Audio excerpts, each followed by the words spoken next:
Bapak Ibu Saudara sekalian, Shalom. Saya bersyukur pada Tuhan sore ini boleh hadir di tengah-tengah saudara, berbakti bersama saudara, kemudian juga diberikan kehormatan menyampaikan firman Tuhan. Saudara-saudara, bagi saya diizinkan Allah untuk menyampaikan firman Tuhan itu keren. Satu kehormatan dari Tuhan. Walaupun saya merasa kurang layak, kurang pantas, tapi beliau yang memanggil. Beliau juga yang akan memperlengkapi. Saudara, kita belajar sama-sama ya dari Matius 11 ayat 2 sampai dengan 6. Matius 11 ayat 2 sampai dengan 6. Ini kisah pergumulan Yohanes Pembaptis. Kalau sudah ready saya bacakan ya, saya juga sudah menulisnya. Ayat 2, demikianlah firman Tuhan. Di dalam penjara Yohanes mendengar tentang pekerjaan Kristus. Lalu menyuruh murid-muridnya bertanya kepadanya, engkaukah yang akan datang itu? Atau haruskah kami menanti orang lain? Kata Yesus menjawab mereka, pergilah. Dan katakanlah kepada Yohanes apa yang kamu dengar dan kamu lihat. Orang buta melihat, orang lumpuh berjalan, orang kusta menjadi tahir, orang tuli mendengar, orang mati dibangkitkan. Dan kepada orang-orang miskin diberitakan kabar baik. Dan berbahagialah orang yang tidak menjadi kecewa dan menolak aku. Saudara, pernahkah engkau menjadi kecewa kepada Allah? Lalu meragukan Allah. Pernah tidak? Saudara sudah berdoa sekian lama. Penyakit yang kau minta dari Allah untuk sembuh malah semakin berat. Saudara telah berdoa sekian lama. Persoalan ekonomi bukan semakin membaik, semakin berat. Dagang sepi. Lalu juga kalau engkau mahasiswa, IP-mu berantakan. Bahkan papa mama sudah bilang semester depan berhenti ya. Papa mama gak punya uang lagi. Dan yang lebih menyakitkan saudara, orang-orang terdekatmu menjauh dari engkau. Takut dimintai pertolongan, bantuan. Kau berdoa terus tapi tidak ada jalan keluar yang Allah buat. Tidak ada solusi, tidak ada mujizat yang terjadi. Yang ada persoalan bertambah rumit. Dan engkau merasa Allah tidak menjawab doamu dan dia diam 1000 bahasa. Pernah gak engkau menjadi kecewa pada Tuhan dan meragukan beliau? Lalu berkata, benar gak sih Allah peduli kepadaku? Betul gak sih Allah mengasihiku? Sampai engkau berpikir malas ya pelayanan. Malas juga kebaktian. Buat apa aku kebaktian, buat apa aku pelayanan? Kalau Tuhan sendiri gak berespon terhadap doa-doaku. Saudara, kalau engkau pernah mengalami hal seperti itu, saya berkata itu wajar sekali. Sangat wajar di dalam perjalanan iman orang percaya, saudara-saudara. Siapapun pernah mengalami. Tokoh-tokoh besar di dalam kekristenan juga pernah mengalami kekecewaan kepada Allah. Sehingga meragukan Allah. Nah, saudara yang dikasih Tuhan, Alkitab yang kita baca tadi berisi kisah tentang seorang nabi. Yang mengalami keraguan, kekecewaan kepada Tuhan. Dia bukan sekedar nabi saudara, dia nabi yang sangat populer pada saat itu. Namanya Yohanes Pembaptis. Bahkan sejak kecil saudara dikatakan di dalam kandungan Roh Kudus sudah memenuhi dia. Dan dia dikandung, diciptakan oleh Tuhan dengan satu tujuan saudara. Dia akan menjadi perintis jalan bagi Mesias yang pernah dijanjikan Allah ribuan tahun. Dari zaman Adam dan Hawa. Diulang lagi dari zaman ke zaman Abraham, kemudian Daud. Di dalam kitab Mika 5 ayat 1 diulang lagi bahwa Mesias itu akan datang. Dan yang membuka jalan nanti adalah Yohanes Pembaptis. Saudara-saudara, dia orang yang luar biasa. Ketika dia mulai melayani saudara, dia melayani di padang gurun. Dia berkhotbah satu khotbah yang sangat mengagetkan. Khotbahnya keras sekali menempelak dosa-dosa orang Israel. Kemudian saudara, orang Farisi, ahli Taurat, Saduki yang hidup dekat dengan Taurat tapi penuh kemunafikan, dihantam keras oleh firman Tuhan. Kaget semua orang, begitu keras perkataan firman Tuhan menegur mereka. Tapi orang-orang yang sadar bahwa mereka sedang diperingatkan Tuhan, datang berbondong-bondong, kembali mendengarkan Yohanes Pembaptis dan minta dibaptis di sungai Yordan. Banyak orang saat itu dibaptis oleh beliau. Tidak heran saudara, namanya adalah Yohanes Pembaptis. Saudara-saudara, begitu keras khotbahnya sampai dia berani menegur raja yang sangat populer saat itu, Herodes. Herodes melakukan satu pelanggaran moral yang betul-betul menjijikkan di depan Allah. Dia mengawini istri saudaranya sendiri. Istri saudaranya itu namanya Herodias. Ini juga wanita yang tidak tahu malu saudara. Ditegurnya dengan keras di depan banyak orang. Tentu saja saudara Herodes marah pada Yohanes Pembaptis. Lalu dia mengirim pasukannya menangkap, menjebloskan ke dalam penjara. Apakah Yohanes Pembaptis takut? Saya kira enggak. Orang sekeras dia saudara, seteguh dia imannya enggak kenal takut. Tapi nanti dulu, berapa lama dia tidak takut. Dia tidak cemas, dia tidak khawatir. Saudara, belasan bulan dia dimasukkan ke dalam penjara. Penjara yang gelap dan pengap. Lalu kedua kaki tangannya dirantai. Dia dijebloskan ke dalam penjara tanpa proses pengadilan. Dan dia tidak tahu berapa lama dia ada di penjara. Diputuskan vonis berapa tahun, tidak pernah ada. Kalau saudara dan saya ada di tempat Yohanes Pembaptis, frustasi gak? Kita dimasukkan ke dalam penjara yang pengap, yang gelap, tanpa tahu berapa lama kita divonis. Gak tahu. Lalu kita juga gak tahu saudara, apakah nanti kita keluar dengan masih hidup atau mati. Lama-lama saudara, setiap orang yang berada dalam posisi itu, pasti saudara-saudara mulai goyah.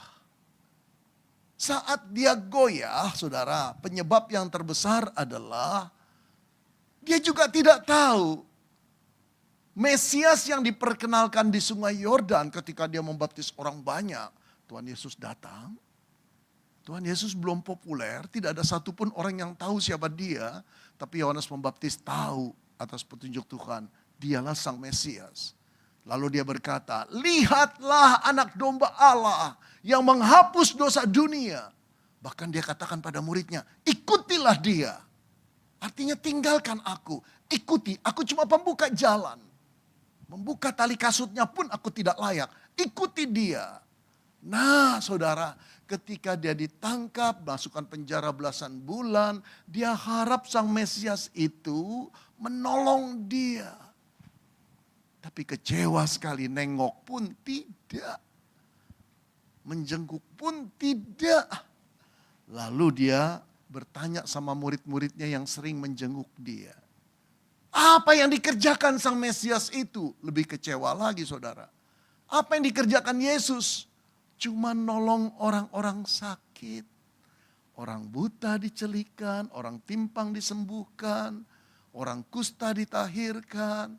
Kemudian ngobrol sama orang-orang miskin, memberi penghiburan, kumpul dengan orang berdosa, makan bersama-sama. Saudara-saudara tambah kecewa Yohanes Pembaptis. Gambaran dia, seorang Mesias itu menggalang pergerakan. Lalu melawan pemerintahan Roma, baik secara politik maupun secara militer. Sehingga membebaskan bangsa Israel, lalu mendirikan kerajaan seperti Daud, seperti Salomo. Bukan urusannya cuma orang-orang kecil. Karena itu saudara-saudara dia utus murid-muridnya kepada Yesus. Tanyakan, engkaukah yang akan datang itu? Yang akan datang itu artinya Mesias yang kami nanti-nanti itu. Atau haruskah kami menanti orang lain? Saudara, dia ragu Yesus itu Mesias. Padahal dia tahu, saudara, dialah yang memperkenalkan anak domba Allah itu.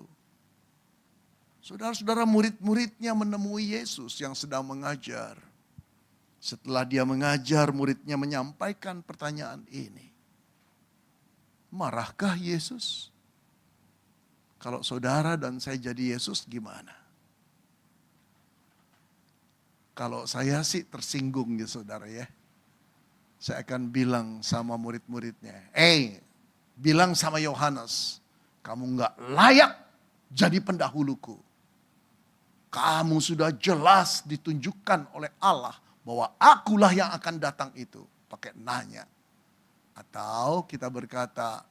Yohanes, imanmu melempem banget. Baru punya persoalan kayak gitu. Sudah meragukan aku. Katakan pada Yohanes, dia tidak layak menjadi muridku. Apakah Yesus marah, saudara? Sama sekali tidak. Dia tidak menegur Yohanes. Dia tidak marah pada Yohanes. Dia betul-betul memahami kekecewaan Yohanes. Saudara-saudara memiliki persoalan yang berat, itu sudah berat. Nggak tahu kapan persoalan beratnya akan berakhir, itu jauh lebih berat. Dikurung secara fisik di sebuah penjara yang pengap dan gelap dengan kaki tangan dirantai, itu menyakitkan. Tidak ada kebebasan. Jadi dia maklum. Lalu apa jawab Yesus, saudara? Yesus menjawab begini. Pergilah dan katakanlah kepada Yohanes apa yang kamu dengar dan kamu lihat. Yang murid-murid Yohanes lihat dan dengar dari Yesus. Apa itu?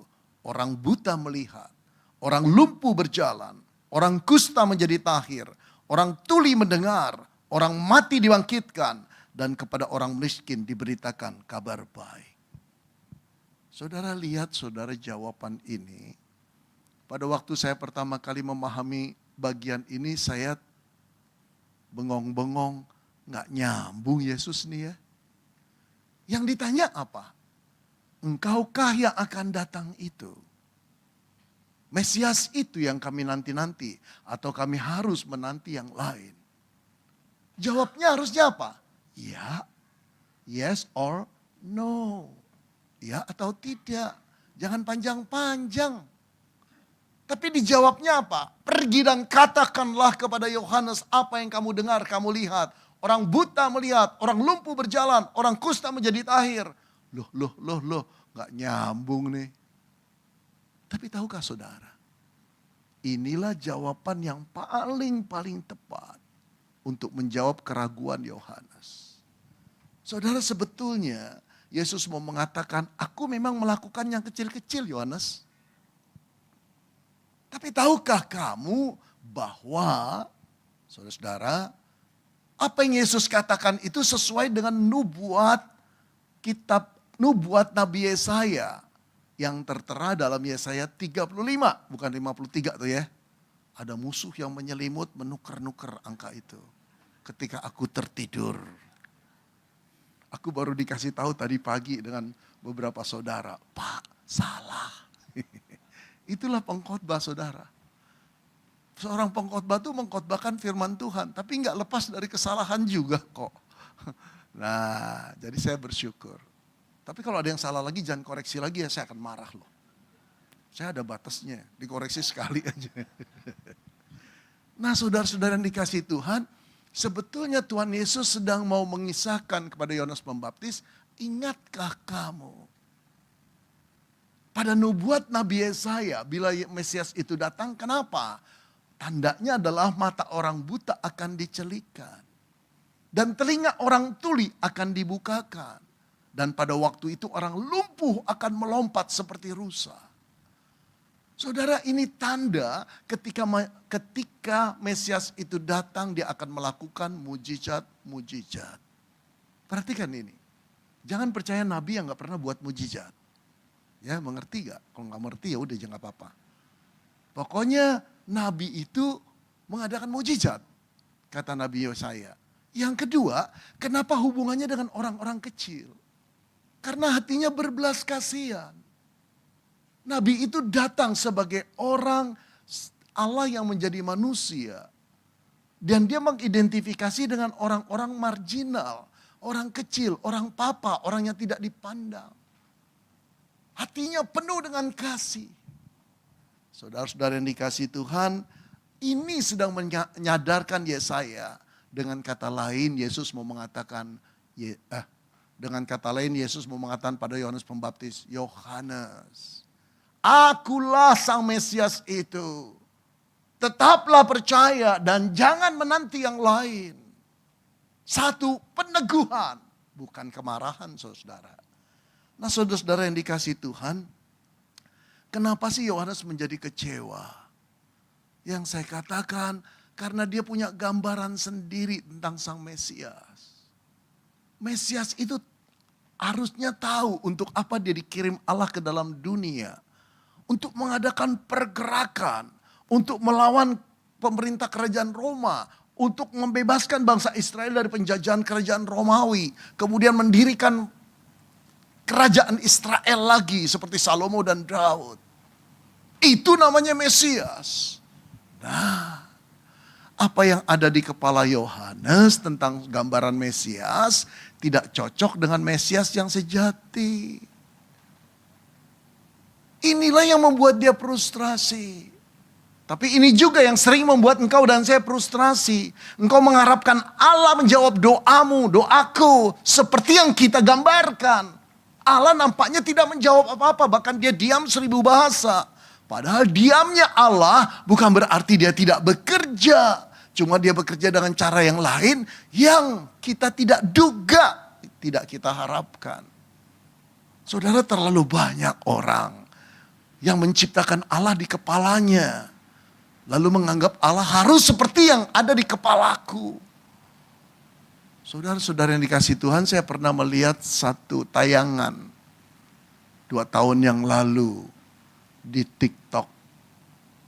Ada seorang yang diwawancarai oleh seorang host.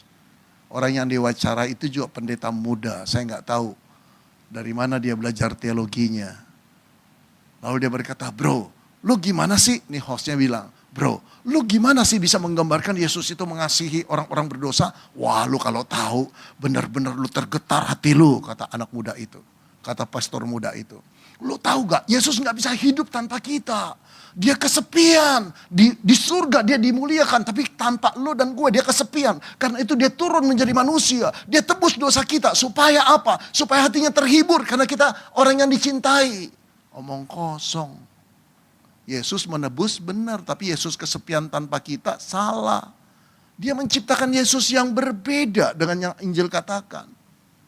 Allah kita, Allah Tritunggal itu tidak perlu makhluk satupun, ciptaan satupun untuk menghibur hatinya. Gak perlu, karena dia maha cukup, omnipoten saudara. Maha kuasa juga, gak perlu dihibur oleh yang lain. Kenapa dia ciptakan kita? Supaya kita menikmati kasih karunia-Nya. Bukan kepentingan dia. Saudara lihat, orang ini memutarbalikkan kenyataan tentang Allah. Aduh saudara, saya sedih sekali. Dia merasa dia membela Tuhannya. Tapi dia sedang menciptakan Tuhan yang berbeda dengan yang dikatakan oleh Alkitab. Saudara yang dikasihi Tuhan, berapa banyak di antara kita sering kali memaksa Tuhan untuk melakukan sesuatu sesuai dengan pikiran kita. Kalau engkau Allah, buat aku berhubungan kembali dengan kekasihku yang telah mengkhianati aku. Kalau engkau Allah, berikan kepailetan di dalam perusahaanku hidup kembali. Wow. Kalau Allah adalah Allah, let God be God. Biarkan Tuhan jadi Tuhan. Dia bukan pesuruh kita kok. Kita ini hambanya. Nah saudara yang dikasihi Tuhan, Tuhan tidak marah pada Yohanes Pembaptis. Karena maklum betapa berat persoalan yang dia hadapi. Tapi Tuhan sedang mengajarkan pada Yohanes Pembaptis untuk bertumbuh pengenalannya akan dia. Saudara yang dikasihi Tuhan, saya ingin bercerita kepada saudara tentang seorang pengusaha muda. Umurnya 50 tahun. 50 tahunan. Pengusaha yang berhasil, suami yang baik, bapak yang baik pula. Kehidupan pengusaha ini saudara, dengan lifestyle yang sangat-sangat baik. Gak pernah tidur di atas jam 9 ke atas. Pagi-pagi bangun, berolahraga, jogging. Gak pernah merokok. Kehidupannya sungguh-sungguh baik. Gak pernah ngaur minum-minuman, dah. Nah, cuma satu kekurangannya. Dia tidak pernah mau diajak beribadah ke gereja oleh istri dan anak-anaknya. Anak-anaknya udah dewasa, jadi guru sekolah minggu. Istrinya pernah jadi majelis, saudara. Wanita yang baik, mami yang baik juga majelis yang baik. Saudara, satu kali, sang bapak itu setelah main tenis, dia merasa sakit bagian dadanya. Langsung dia pergi ke dokter bersama dengan istrinya. Dokter curiga, saudara, ada sesuatu. Kemudian diadakan pemeriksaan lebih lanjut. Hasilnya apa, saudara? Kanker paru-paru stadium akhir. Stadium lanjut yang betul-betul sudah menakutkan. Saudara, bapak ini gak percaya hasil kayak gini. Lalu diatur penerbangan ke Singapura, periksa lebih lanjut, hasilnya sama, saudara. Kanker paru-paru stadium lanjut. Mulailah bapak itu frustrasi. Hidup begitu sehat, tidak merokok, tidak pernah minum minuman keras. Lalu kanker paru-paru. Saudara, dokter berkata terus terang, Bapak, usia Bapak kami perkirakan hanya 1 bulan lagi. Waduh, dia pulang ke Indonesia marah sama Tuhan. Berdialog sama Tuhan, aku gak terima Tuhan. Aku tidak pernah merokok. Adikku dari kecil merokok. Yang kena kenapa bukan dia? Kenapa bukan dia? Kenapa aku? Aku salah apa Tuhan? Walaupun aku mungkin berdosa. Tapi oke, lihat istriku, lihat anak-anakku. Bukankah orang saleh? Kamu gak nimbang kesakitan parahnya hati mereka yang melihat aku sakit? Padahal kalau diajakin ke gereja, dia bilang, dah mama sajalah, anak-anak sajalah. Dalam hati, gue gak percaya ada Tuhan. Tapi begitu sakit kanker, marah sama Tuhan. Katanya gak percaya Tuhan tuh bisa marah sama Tuhan. Saudara-saudara, disitulah dia mulai mengalami down yang luar biasa. Betul saudara, penyakitnya bukan makin sembuh, makin berat. Istrinya dan anak-anaknya meminta tolong teman-teman di gereja untuk mendoakan suami mereka, papa mereka. Saudara, apakah sembuh? Mereka berdoa untuk mujizat terjadi pada papa mereka. Pada suami ibu ini. Tidak ada yang terjadi. Bahkan di satu pagi mereka mendapati papa mereka meninggal dunia. Ada perubahan yang terjadi? Ada mujizat yang terjadi? Gak ada. Saudara, pada waktu penguburan selesai, Bapak Pendeta telah menutup kebaktian itu, lalu berkata, saudara-saudara, kita dengarkan ucapan sepatah dua kata dari putra beliau. Saudara, anak pertamanya seorang putra, mengambil mic lalu menyatakan terima kasih kepada semua orang yang telah membantu baik material maupun juga doa-doa. Lalu ada kalimat yang berkata gini, kami menanti mujizat terjadi dari Allah. Kami berdoa supaya kesembuhan Papa itu terjadi. Dan saya percaya semua orang juga mendoakannya. Tapi hasilnya kematian. Cuma saya mau mengatakan pada saudara-saudara sekalian, ada mujizat lain yang Tuhan lakukan dalam diri Papa dan kami sekeluarga. Lalu apa ceritanya saudara? 2 hari sebelum kematian, Papa memanggil kami semua berkumpul di ranjangnya. Lalu Papa dengan menangis berkata, semalam Yesus telah datang kepada Papa. Dia tunjukkan tangan yang berlubang paku. Lalu dia berkata, sakitkah engkau? Papa terkejut, sinarnya begitu kemilau. Papa sadar, inikah Tuhan Yesus? Lalu Papa berkata, sakit Tuhan. Aku akan menyembuhkan engkau. Bukan tubuhmu, bukan penyakitmu. Tapi aku akan menyucikan dosa-dosamu. Kalau engkau percaya bahwa aku sudah mati, menanggung dosamu di kayu salib. Papa baru tahu, Papa ini orang berdosa. Papa nangis di hadapan Tuhan dan memohon pengampunan. Tuhan Yesus memeluk Papa dan berkata, aku tunggu engkau di rumah Bapa. Lalu dia berkata sama anak dan istrinya, kalau Papa nanti meninggal dunia, jangan kalian sedih. Karena Papa telah tahu kemana Papa pergi. Saudara, padahal pada waktu hidup, berulang kali istri dan anaknya selalu mengundang papanya untuk percaya Yesus, untuk pergi ke gereja, diremehkan. Dan merasa diri tidak pernah melakukan dosa apapun. Saudara, kalau Tuhan cuma mengadakan mujizat menyembuhkan fisiknya, tubuhnya, kankernya, tetapi hatinya tetap menolak Kristus Sang Juru Selamat, apa manfaatnya? Dia akan mati sebagai orang berdosa yang tanpa pengharapan dan pulang ke rumah Bapa. Saudara, Allah tahu yang dibutuhkan Bapak ini.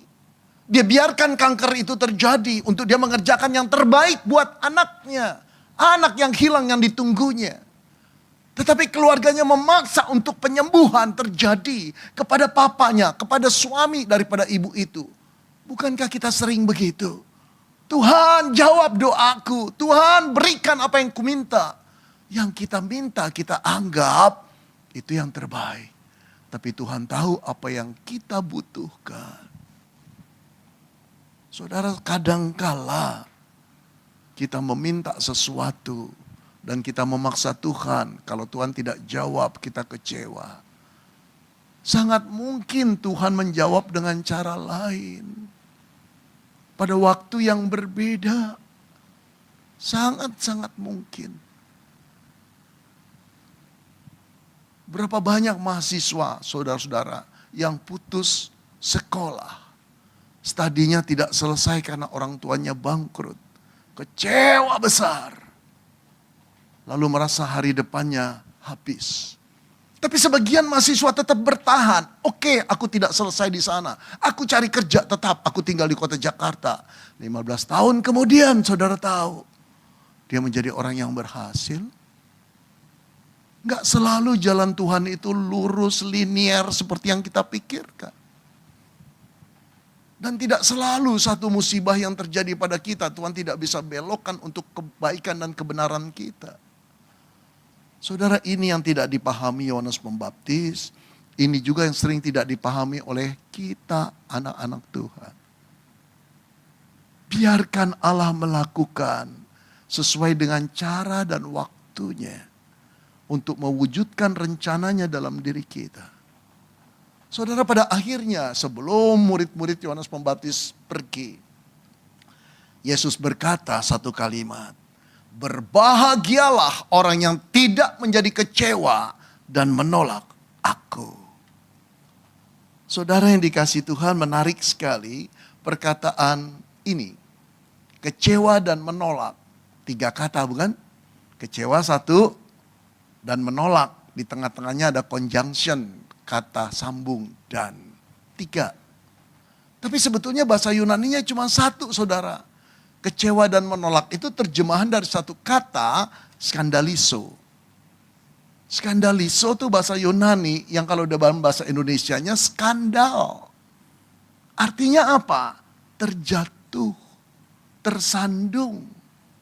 Tuhan mau mengatakan begini, dan berbahagialah orang yang tidak tersandung karena aku.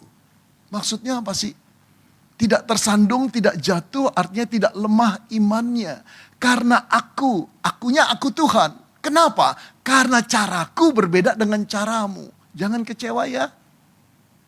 Karena waktuku tidak sama dengan waktumu. Jangan kecewa ya. Berbahagialah orang yang tidak kecewa, kata Tuhan. Dengan kata lain, Tuhan mau mengatakan, biarkan aku menjadi Allahmu. Aku punya cara dan waktu sendiri. Yang terpenting jangan kecewa. Engkau tetap bisa menerima bahwa aku melakukan yang terbaik buatmu. Walaupun bukan itu yang kamu harapkan. Walaupun bukan itu cara yang kau inginkan.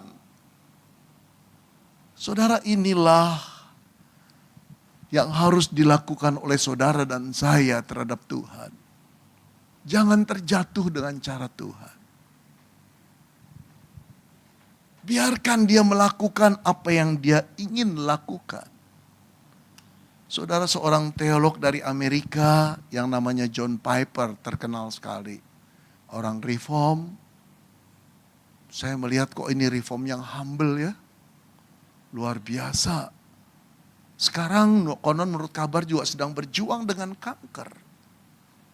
Apakah dia kecewa? Dia selalu berkata satu kalimat yang terkenal sejak dia muda. Dikatakan oleh dia dan seluruh orang mengerti atau memahami. Dia berkata begini, Allah paling dimuliakan di dalam diri kita ketika kita paling merasa puas di dalam Dia.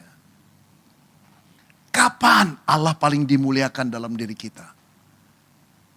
Kalau menurut pembahasan John Piper, bukan saat kita sukses. Bukan saat kita bahagia. Bukan saat prestasi kita menonjol di dunia. Bukan saat pencapaian-pencapaian mengikuti rekor-rekor kita, saudara. Bukan. Pada saat engkau paling puas. Paling puas apa? Di dalam Dia. Puas artinya apa? Apakah Allah memberikan keberhasilan-keberhasilan? Kita menjadi populer dan ternama? Belum tentu. Termasuk puas ketika Allah membiarkan kita dalam keadaan kita yang tidak puas. Saat kita minta doa kita terjawab, tidak terjawab, tetap puas gak? Saat kita minta Tuhan berikan dia sebagai teman hidupku, Allah tidak mengizinkan, puas gak? Saat dagang kita sepi, saat pelayanan kita tidak populer, saat orang melupakan kita dan Allah tidak menjawab doa kita, puas gak? Wah, ini perkataan yang berat sekali saudara. Allah paling dimuliakan dalam diri kita ketika kita merasa puas di dalam Dia. Saudara, kebanyakan orang kalau menghadapi masa pensiun takut bukan? Saya punya teman kuliah saudara, yang pandai-pandai. Kami bersahabat baik. Kami kuliah di UI saudara. Wow, saya kaget sekali dia. Pandai dah teman-teman itu. Saya termasuk orang yang gak pandai selalu berkata, kasih tahu gue dong ini gimana. Selalu belajar kepada mereka. Tapi masuk usia 60 ketika dipensiunkan. Saya mendapati beberapa teman saya hidup di dalam kefrustrasian. Dia berkata, Ben, otak gue ini masih bagus. Tapi gak ada orang yang mau ngasih kerjaan. Bangun pagi bingung, sampai malam bingung. Apa yang harus aku kerjakan? Beberapa demensia, beberapa Alzheimer. Hidup frustrasi sekali. Saudara yang dikasih Tuhan, pada saat begitu kita masih bisa merasa puas gak pada Allah? Biarlah sebelum masa-masa sulit itu tiba, kita belajar apapun Tuhan yang engkau perbuat kepadaku, aku puas. Saudara, pernah satu waktu saya punya persoalan back pain. Saraf terjepit saudara, makin lama makin sakit. Sampai kalau jalan baru kuat cuma 5 menit saja. Aduh saudara, udah kayak ditusuk-tusuk itu. Dari punggung sampai ujung kaki rasanya. Saya harus berhenti dulu. Berhenti duduk 5 menit, jalan lagi, kuatnya 5 menit. Saudara, saya pernah loh saudara ya berobat ke Singapura. Ditemani istri saya, lalu kan jalan di pertokoan saudara. Akhirnya saya gak kuat, saya bilang saya duduk dulu deh. Istri saya bilang, kita beli tongkat aja mau gak? Bangku yang bisa dijadikan tongkat. Akhirnya saya beli. Saudara, saya pegang itu, 5 menit. Oh, buka cepet-cepet, ada bangku bundernya. Duduk di sono di pinggir. Jalan lagi 5 menit. Aduh, malunya luar biasa, saudara. Saya ini belum 60 tahun. Tapi jadi orang seperti itu rasanya gak bisa terima, saudara. Nah, oke. Akhirnya saya putuskan untuk operasi, saudara. Saya operasi di Rumah Sakit Siloam. Pada dokter yang terkenal, seorang anak Tuhan, cocok. Setelah operasi yang saya gak duga, itu seluruh saraf saya semakin linu.